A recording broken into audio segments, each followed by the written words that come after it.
Bom dia a todos. Um bom dia frio, né? Friozinho, chuva, mas gostoso. Bom, hoje nós temos nosso amigo Francisco Mourão, que vai nos dar a honra de falar sobre a reencarnação como instrumento de progresso, né? E antes da palestra, antes de começarmos aqui amanhã, nós temos os recados, né? Então vamos lá, vamos pôr o primeirinho. Então vamos lá, vamos falar da pizza primeiro, que não tem um slide, né? Agradecemos aí a todos que colaboraram com a pizza, né? Que trabalharam em prol e deu uma boa arrecadação aí para casa também. Então, que continue assim, né? Eu preciso pegar a minha depois. Vamos lá. Nós não podemos esquecer, no dia 30 de maio, então, nós vamos dar a continuidade com o que foi feito as garrafinhas, né, que ficaram lindas, e agora a gente vai colocar as flores nela, né? Ok? Então, no dia 30 de maio, às 14 horas, todos estão convidados aí também, que é um momento de criação, pausa e cuidado com a gente, tá? Fica aí o convite. E também no dia 6, são 2 sábados seguidos, é isso? Olha, no dia 6 nós temos aí das 8 às 13 o Bazar Beneficente, né? Que vai ter roupas, calçados, brinquedos, então compareçam. De repente, a ideia do Silvio foi muito legal, né? De repente você não precisa, mas você pode comprar e doar para alguém que precisa, né? Eu achei bacana a ideia dele, muito bom. Agora a apresentação opcional.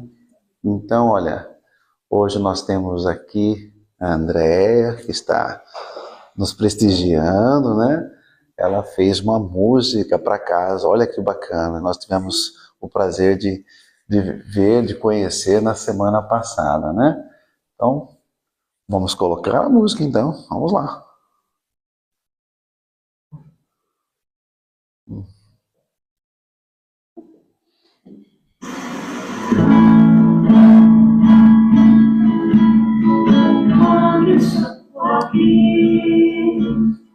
Sinto gratidão, sei que tenho paz no meu coração. Todo ensinamento que aqui recebo são pérolas divinas para a evolução. Viana, caridade, Caminho e verdade. Viana, nosso centro de luz. Luz que envolve a alma pra serenidade. Eleva o pensamento, acalma o coração. Neste lar de amor, de fé e de esperança, caminhamos juntos na mesma vibração. Viana, caridade, caminho e verdade. Viana, nosso centro de luz. Viana, caridade, caminho e verdade. Viana, nosso centro de luz. Que lindo! Muito lindo! Parabéns! Muito lindo!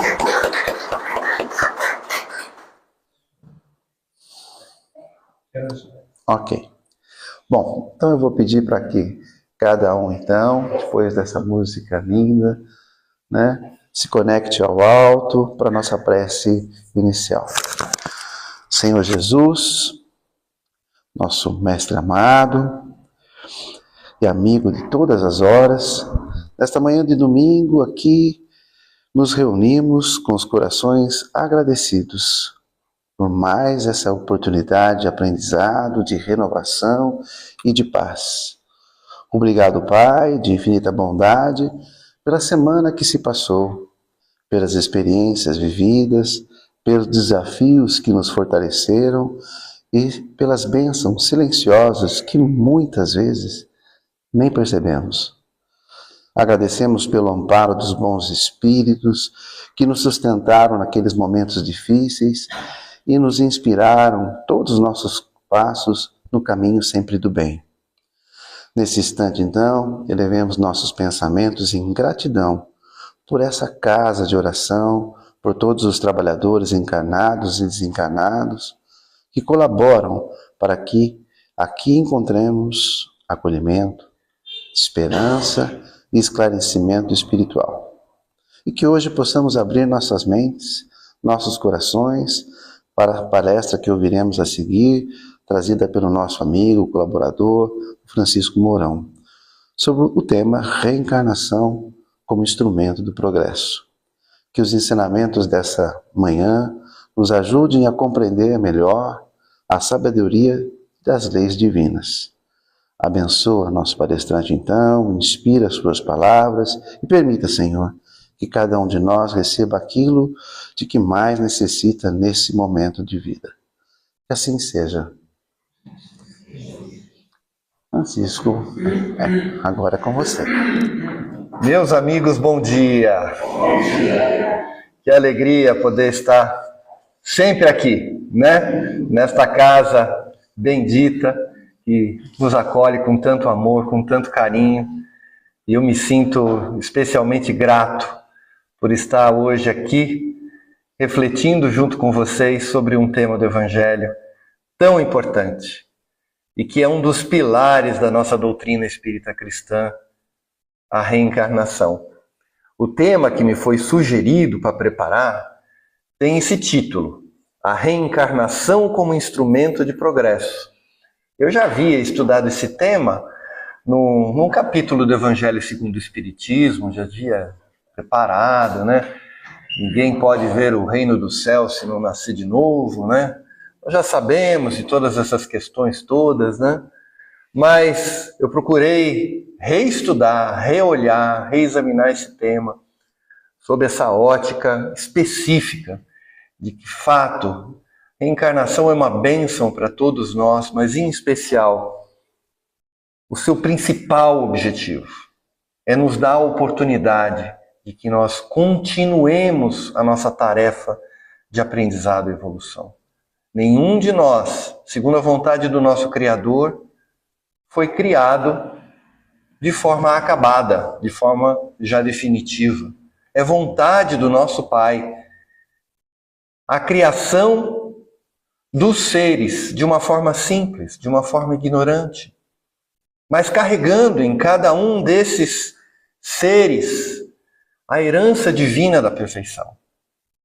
Nós já somos herdeiros dessa perfeição, carregamos esse DNA divino, mas é vontade do nosso Pai que nós trilhemos o nosso caminho com o nosso esforço.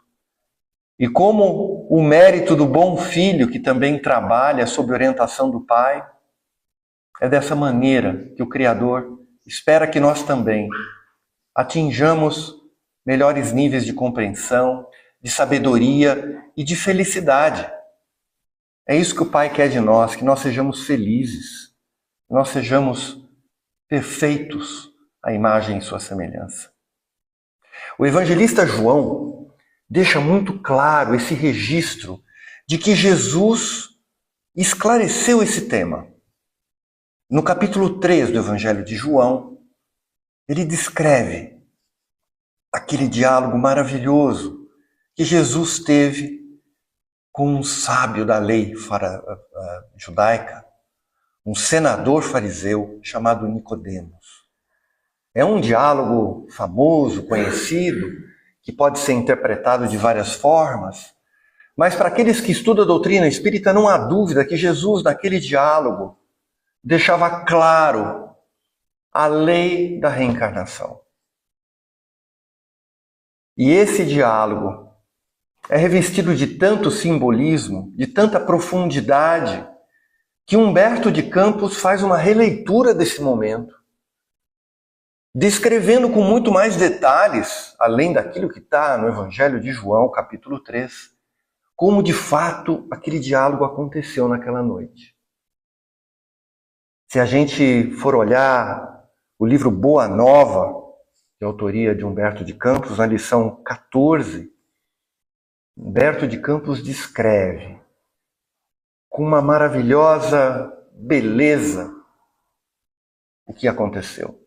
Claro que eu não vou ler o capítulo inteiro, mas eu convido todos a vocês, quando tiver oportunidade, olharem esse trecho dessa obra magnífica, psicografada por Chico Xavier. E Humberto de Campos inicia contando essa história a respeito da diversidade de opiniões que ainda povoava aquela comunidade judaica. Jesus, certamente, vem presente com muita controvérsia, mas, acima de tudo, no dever de quebrar paradigmas. De alguma maneira forçar aqueles que eram convencionalistas e que eram, assim, bastante já estreitos no seu pensamento, a abrirem o pensamento, a abrirem a cabeça. E como é que ele fazia isso? Ele não fazia com palavras, ele fazia com ações. Ele ia ao encontro dos diferentes, ia promovendo fenômenos que ele tinha total conhecimento e capacidade. Mas, acima de tudo, Jesus era fiel à lei judaica, mas tinha um tempero inconfundível de amor e de bondade. Isso intrigava os fariseus, que eram rígidos, duros, bastante frios, e que achavam, sendo assim, bastante rígidos, estariam de alguma maneira cumprindo a lei. Era assim que Jesus apresentava esse contraste. É claro que ao peregrinar lá pelo norte de Israel, na região nazarena, onde tinha a comunidade mais humilde, Jesus era muito bem recebido. Mas em Jerusalém, ele causava transtorno, ele causava irritação, causava de alguma maneira um questionamento daqueles que se sentiam com as suas mentes incomodadas. Jesus chamava a consciência daqueles fariseus. E é claro que na sua missão ele já contava com espíritos reencarnados que de alguma maneira poderiam acompanhar o entendimento da sua mensagem. Nicodemos era um deles. Era um espírito sensível. Era um senador respeitado entre os seus pares, mas era sensível. E de uma forma assim, a não provocar nenhum constrangimento aos outros e a si mesmo, procurou Jesus de noite. Ele queria ter uma conversa em particular com Jesus. Humberto de Campos diz que Jesus o recebeu na companhia de só 2 discípulos. Eu não sabia disso. Na verdade, já é um detalhe a mais no Evangelho de João. Somente André e Tiago estavam com Jesus quando Nicodemos procurou Jesus. André, irmão de Pedro, Tiago, irmão de João. Pois bem, Jesus recebe aquele doutor da lei que se mostra curvado com humildade, se colocando em posição de querer aprender, de querer entender. Humberto de Campos descreve o diálogo como de 2 sábios. Certamente Jesus, muito acima da estatura moral que Nicodemos, mas Nicodemos representando aquilo que seria de maior elite do conhecimento humano na Terra. Nicodemos, então, faz aquela célebre pergunta, e aqui eu vou chamar o texto de Humberto de Campos. Mestre, bem sabemos que vindes de Deus, pois somente com a luz da assistência divina poderíeis realizar o que tendes efetuado, mostrando o sinal do céu em vossas mãos. Tenho empregado a minha experiência em interpretar a lei, mas desejava receber a vossa palavra sobre os recursos de que deverei lançar mão para eu conhecer o reino de Deus. Por mais que Nicodemos fosse um grande estudioso, ele ainda tinha sede de conhecimento, de conhecer o que era realmente o reino de Deus. Algo ainda o intrigava, parece que havia alguma espécie de contradição na sua consciência. E por isso ele procura Jesus. E aí nós já sabemos o discorrer desse diálogo, mas eu estou só recordando alguns trechos. Jesus diz assim: primeiro de tudo, Nicodemos, não basta que tenhas vivido a interpretar a lei. Antes de raciocinar sobre as suas disposições, deverias ter-lhe sentido os textos. Mas, em verdade, devo te dizer que ninguém conhecerá o reino dos céus sem nascer de novo. Jesus pontua algo importante. Um conceito. Tu queres conhecer o reino dos céus? Quero. Precisas nascer de novo. Embora o povo judaico tinha uma noção de sobrevivência do espírito, ainda tinha dúvidas. Eles renomeavam o termo reencarnação como ressurreição, mas eles tinham uma série de dúvidas. Claro que Jesus aparece num tempo em que o coração daquele povo já estava um pouco mais maduro para compreender esse termo. Mas Nicodemos se espanta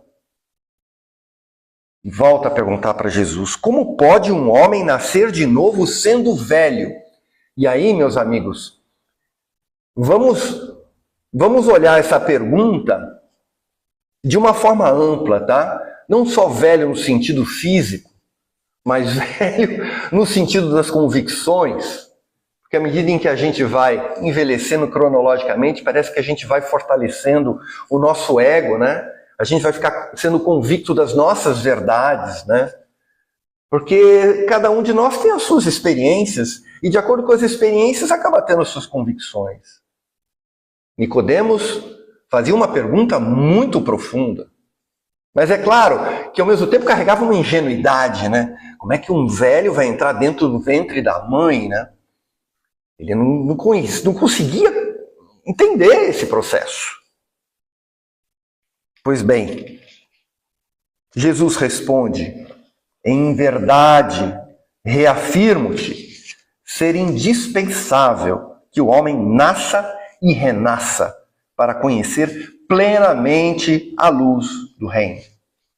Aqui eu já posso dar um spoiler, né? O que é conhecer o reino de Deus de verdade?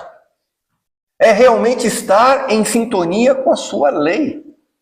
É estar realmente no plano espiritual alinhado com as melhores frequências. É isso. É claro que naquela época, de novo, a humanidade ainda tinha uma certa ingenuidade, né? De que o reino de Deus poderia ser inclusive dentro da terra. E que esse reino estaria semelhante a um reino material, de bem-estar material. Mas não, Jesus estava lá na frente. Conhecer o reino de Deus é estar no plano espiritual, numa boa sintonia.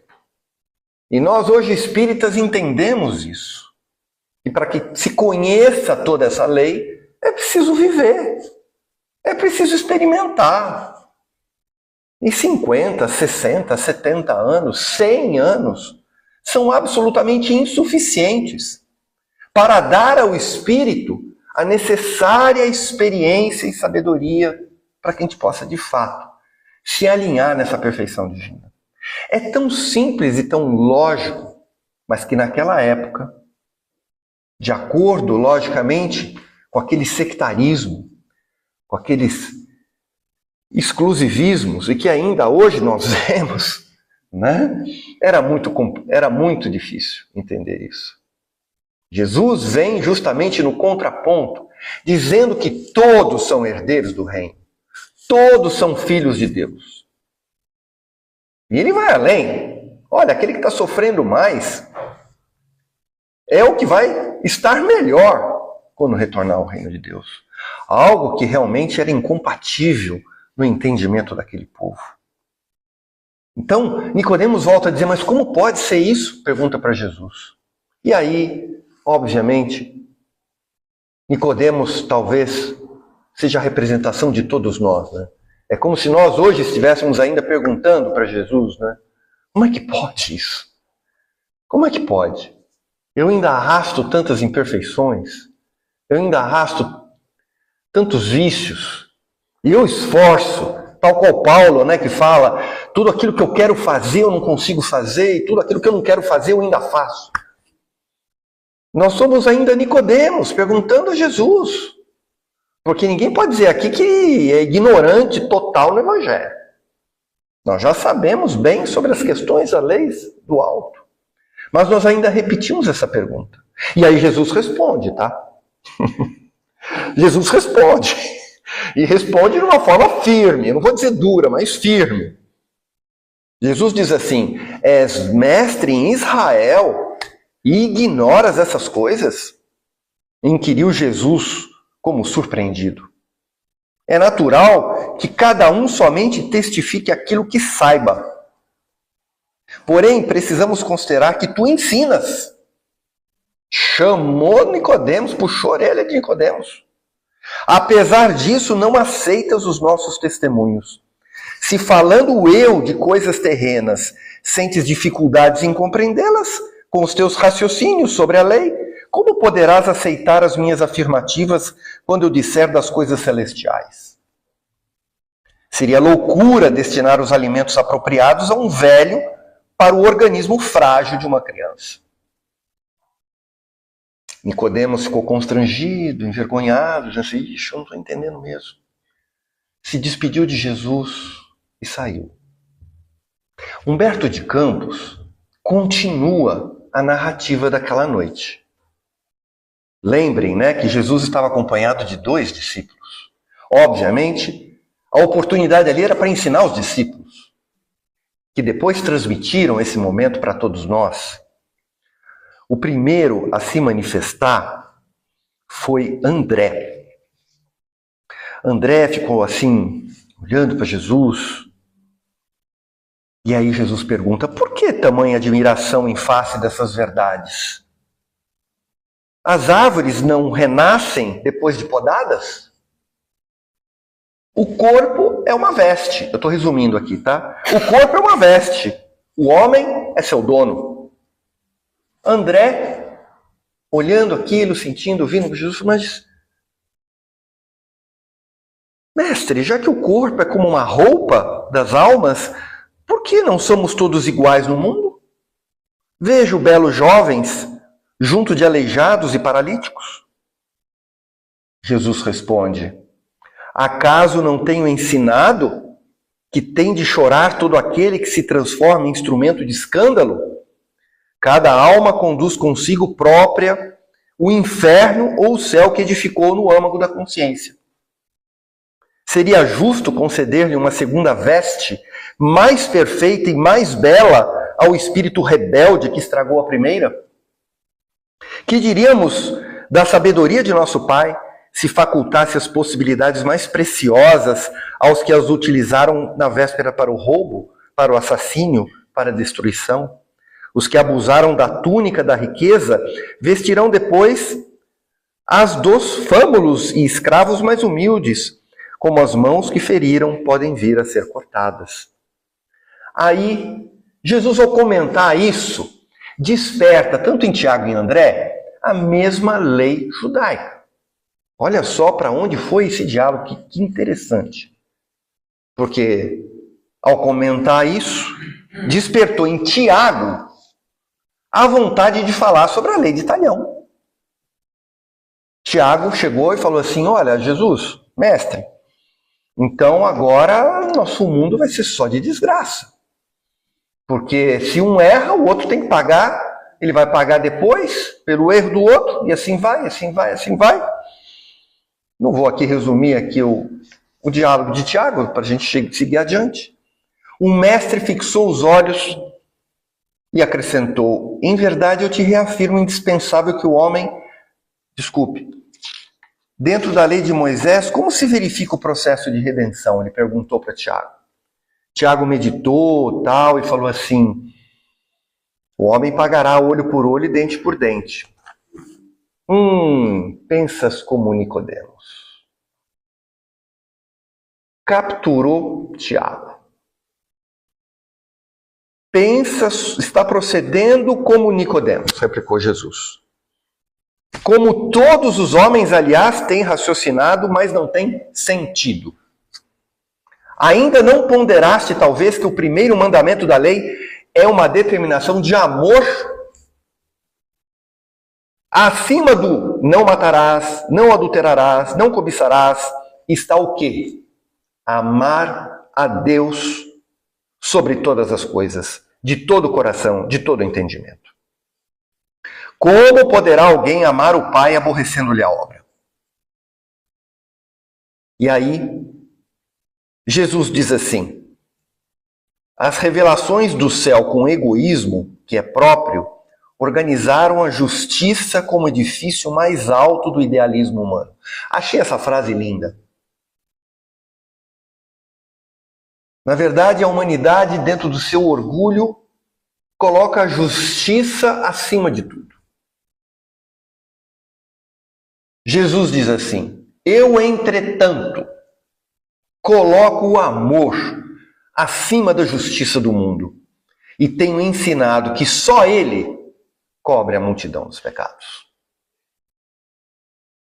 Então, Jesus, dessa maneira, estabelece o princípio da reencarnação, mas também estabelece que a redenção não precisa ser com violência, não precisa ser com sofrimento, mas pode ser paga com amor. Tiago ficou maravilhado com aquilo. E, logicamente, como todo discípulo ingênuo, diz assim: mestre, espalhe essa notícia, vai contar isso para todo mundo. Eu estou aqui usando as minhas palavras, tá? Mas o texto é muito mais bonito, né? Eu estou resumindo a história, né? Mas aí Jesus diz assim: será que não compreendeste? Pois se um doutor da lei saiu daqui sem que eu lhe pudesse explicar toda a verdade, como queres que eu proceda de modo contrário para com a compreensão simplista do espírito popular? Esse doutor da lei não está entendendo, meus queridos. Alguém constrói uma casa iniciando pelo teto o trabalho? Além disso, mandarei mais tarde o Consolador, a fim de esclarecer e dilatar os meus ensinos. E aí essa lição se encerra com a célebre frase de Humberto de Campos dizendo: a lei da reencarnação estava proclamada para sempre no Evangelho do Reino. E dessa maneira, meus amigos, nós vamos entendendo, né, que a reencarnação, sim, é um instrumento de progresso para dar essa oportunidade. Se nós formos olhar esse tema na doutrina espírita, nós vamos encontrar evidências inequívocas sobre a justiça divina. Eu trouxe aqui algumas perguntas do Livro dos Espíritos, assim como essa, a questão 166. Kardec pergunta ao Consolador: como pode a alma que não alcançou a perfeição durante a vida corpórea acabar de depurar-se? Pergunta simples, objetiva, direta. Resposta: sofrendo a prova de uma nova existência. Na pergunta subdividida, Kardec destrincha esse assunto. Como realiza essa nova existência? Como dizendo assim, como se tivesse alguma dúvida, né? Ele quer certificar, né? Como realiza essa nova existência? Será pela sua transformação como espírito? Depurando-se, a alma indubitavelmente experimenta uma transformação, mas para isso necessária lhe é a prova da vida corporal. Na letra B, a alma passa então por muitas existências corporais? É como se Kardec estivesse fingindo que não está entendendo, né? Sim, todos contamos muitas existências. Os que dizem o contrário pretendem manter-vos na ignorância em que eles próprios se encontram. Esse é o desejo deles. Na letra C, Kardec aprofunda a pergunta: parece resultar desse princípio que a alma, depois de haver deixado o corpo, toma um outro? Ou então que reencarna em novo corpo? É assim que se deve entender? Para não tirar dúvida, né? Ficar sem nenhuma dúvida? Evidentemente. Evidentemente. Era assim que Kardec explicou e estudou esse assunto no Livro dos Espíritos. Na questão 167. Essa questão 167 praticamente resume o tema de hoje. Qual é o fim objetivado com a reencarnação? Para que serve, então, a reencarnação? Ele volta, pedagogicamente no assunto, de forma a fechar, dar uma espécie de um cerco naquele raciocínio. Qual o fim objetivado com a reencarnação? Expiação, melhoramento progressivo da humanidade. Sem isso, onde a justiça? Na questão 168. É limitado o número das existências corporais? Ou o espírito reencarna perpetuamente? Em outras palavras, Kardec queria saber se aquele espírito na Terra ficaria reencarnando de uma forma indefinida, perpetuamente, para sempre, que esse aprendizado seria contínuo e infinito e inacabado. Resposta: a cada nova existência, o espírito dá um passo para diante na senda do progresso. Desde que se ache limpo de todas as impurezas, não tem mais necessidade das provas da vida corporal. Opa! Uma vez que o espírito se ache limpo de todas as impurezas, não tem mais necessidade das provas da vida corporal. Então, há uma luz no fim do túnel de que, ao atingir toda a sabedoria necessária, a experiência oferecida na Terra, sendo aproveitada por aquele espírito de forma justa, não vai haver necessidade, porque há justiça. Não vai haver necessidade, o aprendizado vai continuar em outro plano. Na questão 169, Kardec pergunta: é invariável o número das encarnações para todos os espíritos? Em outras palavras, cada um de nós está fadado a ter, 385, 427 reencarnações? Todo mundo vai ter que ser esse número? E a resposta: não. Aquele que caminha depressa, a muitas provas se forra. Todavia, as encarnações sucessivas são sempre muito numerosas, porquanto o progresso é quase infinito. Se nós fizermos uma comparação simples, mas tão simples, é tão fácil da gente entender, de que se nessa vida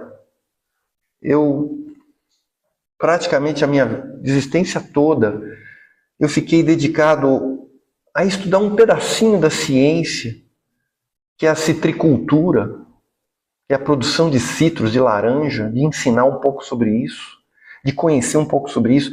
E eu fecho essa minha existência mais perguntando do que sabendo. É absolutamente lógico entender que se numa outra vida eu vier como médico, como um operário, como qualquer outro ramo, eu vou continuar aprendendo muito, e a quantidade de informações e acúmulo de experiências necessárias é praticamente imensurável. Nós somos nada perto da criação. E nesse sentido, então, é justo que a gente entenda que a gente precisa ter várias experiências, tal qual uma criança que vai se matricular numa escola que vai ter aí 20 anos, 20 ciclos, para ficar mais ou menos preparada para seguir a existência. Nós temos que nos matricular na Terra infinitas vezes para estarmos aptos a estar mais perto daquilo que seria a espiritualidade superior. É tão simples e justo. E que naquela época Jesus ainda tinha dificuldade em explicar. Na questão 171, em que se funda o dogma da reencarnação?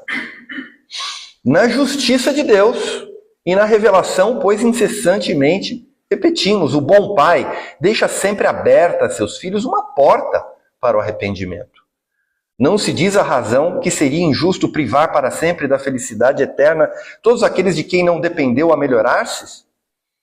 Não são filhos de Deus todos os homens?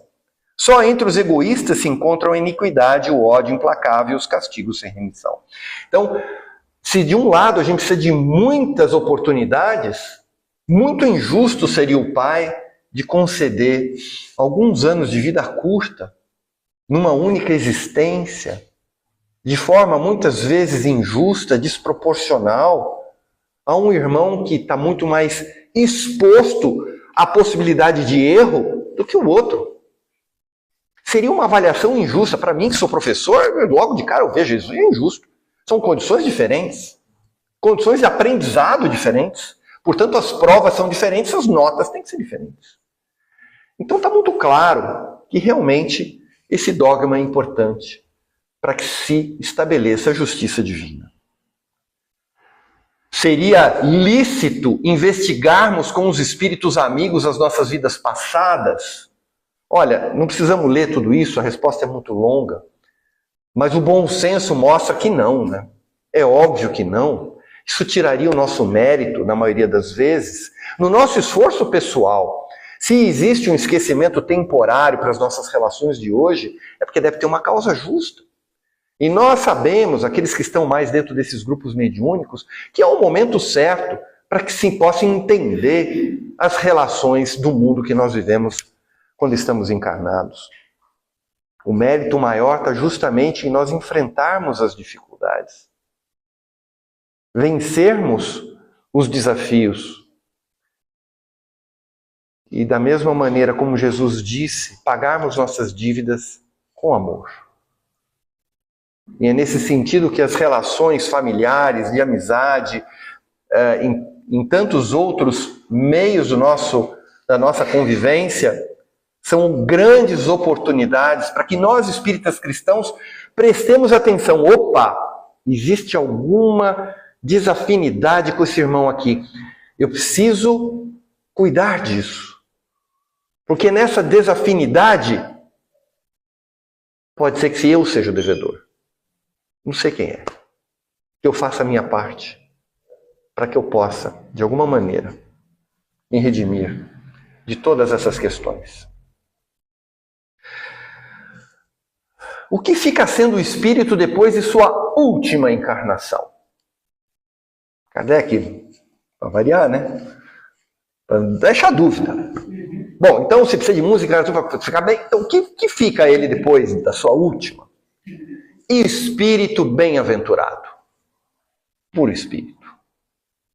E é dessa maneira, meus amigos, que eu vou concluindo essas reflexões de hoje e vou agora tomar liberdade de ilustrar tudo isso com um recorte num filme de Divaldo Franco, que trouxe, que reportou a vida dele. E o recorte que eu trago aqui se reveste de uma significância enorme sob o ponto de vista de reencarnação. O recorte de 2 minutos mostra o seu obsessor ferrenho, que o acompanhou durante boa parte da sua existência, o perturbando o tempo todo. Sim, porque Divaldo, assim como todos nós, temos os nossos espíritos que nos acompanham, com os quais carregamos dívidas. Divaldo, sendo um espírito imperfeito, também tinha os seus.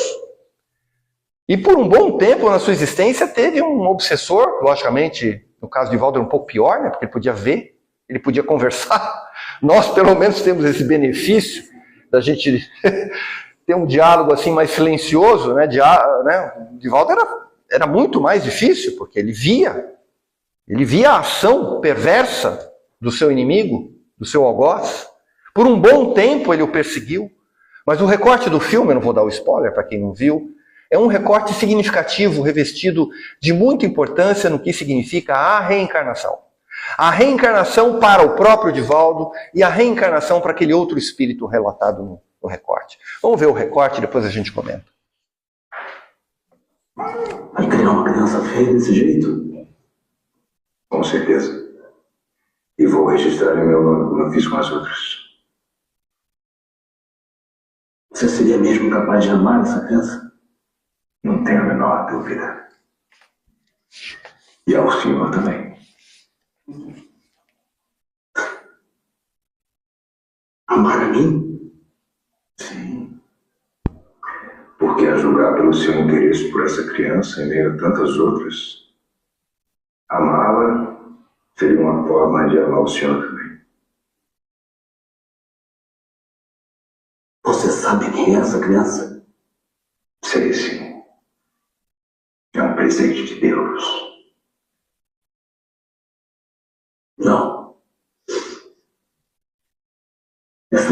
Marisa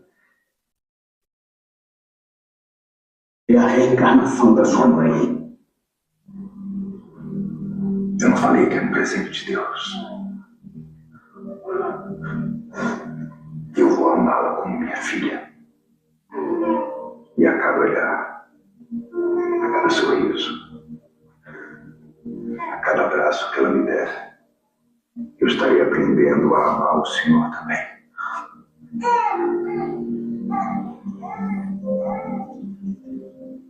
Eu sou, sim, o espírito daquela pessoa que me induziu ao suicídio.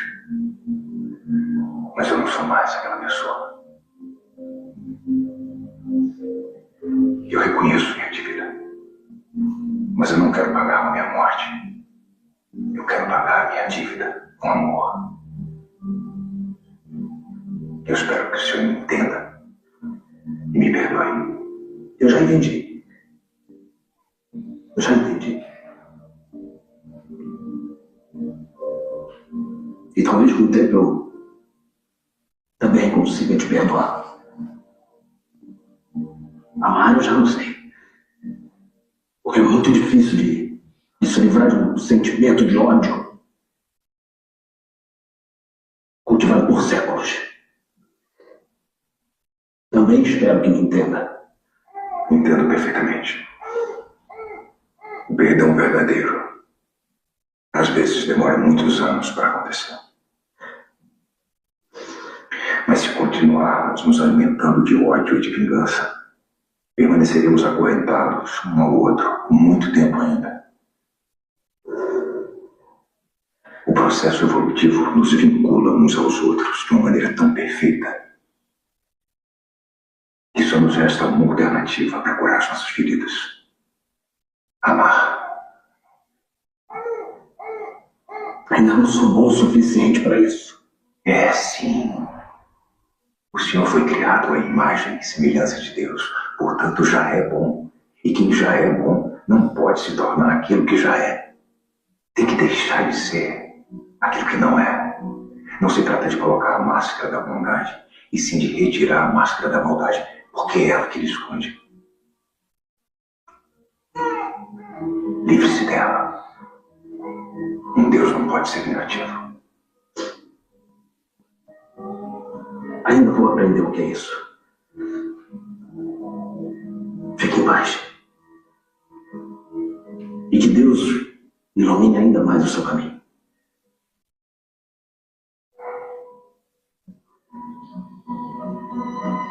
Cuide dela por mim.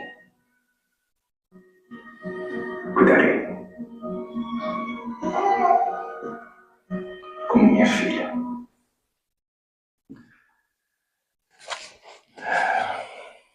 Recuperar um pouquinho, né?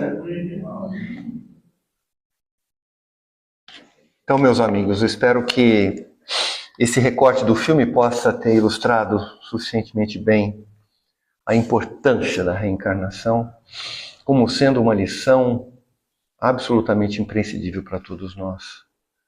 Vejam só que beleza de oportunidade, né? Divaldo reconhecendo sua dívida, sendo aí um indutor do suicídio daquele irmão que agora em espírito o obsedia. E como é que ele paga essa dívida? Cuidando do espírito da sua mãe, que lhe deu a vida. Não tem como ser um exemplo mais lindo como esse, né? Que nós possamos então valorizar isso em todos os momentos das nossas vidas, relembrando, né, sobre esse vestibular no qual nós conseguir uma vaga, né? Estarmos aqui, encarnados, e muitas vezes por muita súplica nossa, muito pedido nosso, para que a gente pudesse ter mérito e oportunidade para estarmos nessa continuidade do aprendizado. E eu termino a minha fala de hoje recitando aqui o poema Reencarnação, lição número 19, do livro Uma Vida de Amor e Caridade, de diversos autores, psicografia de Chico Xavier e autoria de Maria Dolores. Vamos ao poema de Maria Dolores sobre reencarnação. Antes do berço terrestre, junto a mentores queridos, Fazemos vários pedidos quanto a lutar e sofrer. Queremos saldar no mundo nossas contas em atraso. Ninguém chora por acaso se encontra fel no dever.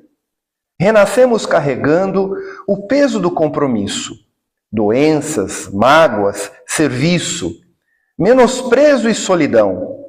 Eis alguns dos instrumentos que nos procuram em fila, com que a terra nos burila, as forças do coração. Pessoas que nos atraem, buscando-nos a ternura, nelas vemos a aventura com que andamos a sonhar.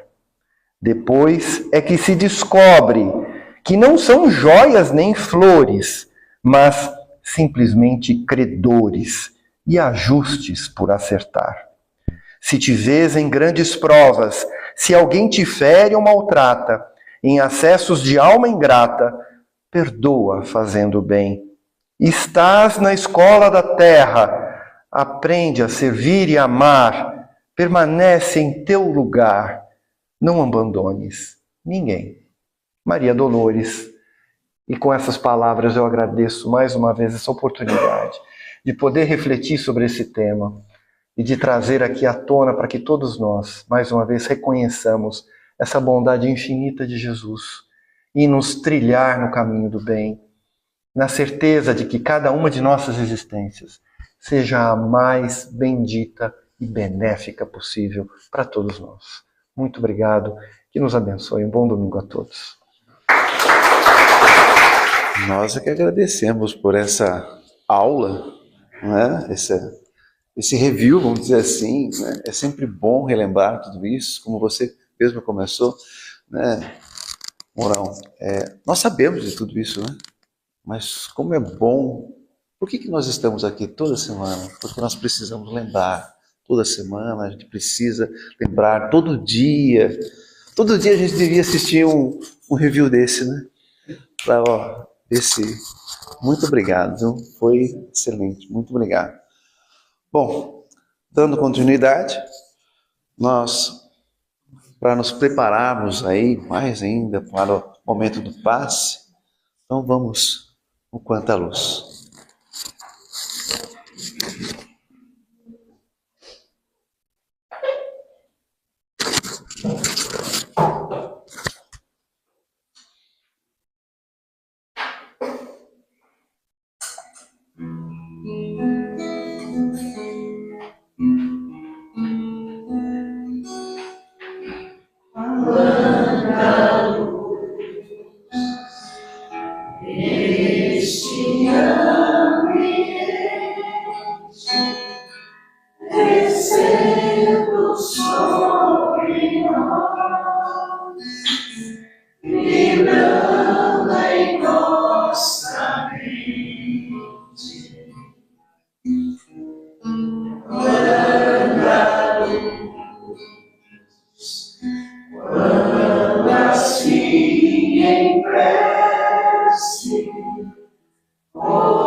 Descendo sobre nós.